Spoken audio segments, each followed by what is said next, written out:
9, 8, 7, 6, 5, 4, 3, 2, 1, top.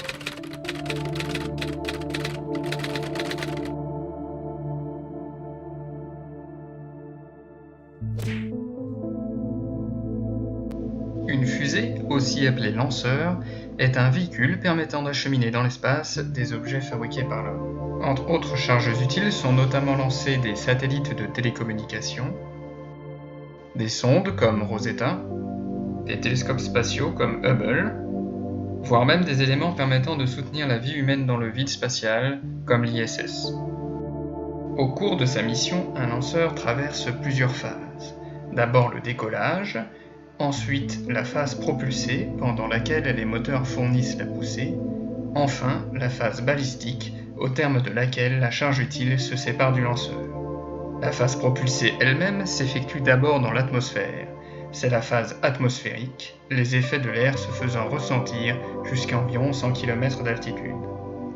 Une fois cette altitude dépassée, le vol s'effectue dans un pseudo-vide spatial. C'est à la phase atmosphérique que nous nous intéressons dans ce travail de thèse.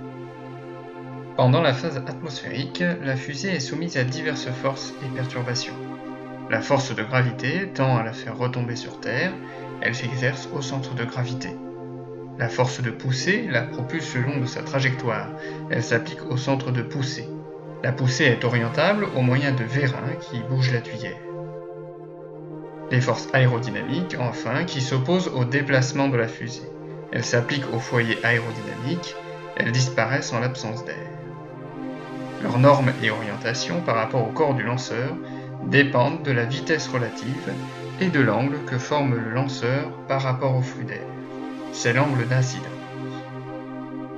Pour un angle d'incidence nul, on atteint un équilibre des forces. Pour un angle d'incidence faible, la pression de l'air sur le lanceur est minimisée, ce qui est bénéfique pour les efforts de structure.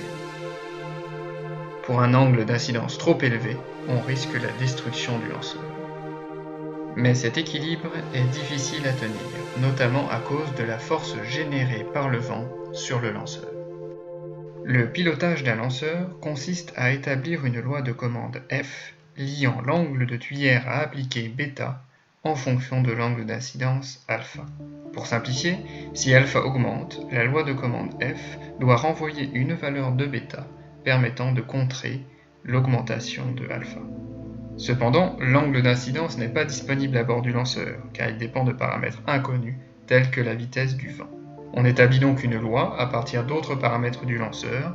Cette loi reconstitue indirectement l'objectif de minimiser l'angle d'incidence. Cette loi F peut être linéaire ou non linéaire. Ce travail de thèse a consisté à utiliser et étendre une méthode de design de loi de commande non linéaire. Cette méthode a été appliquée au pilotage d'un lanceur.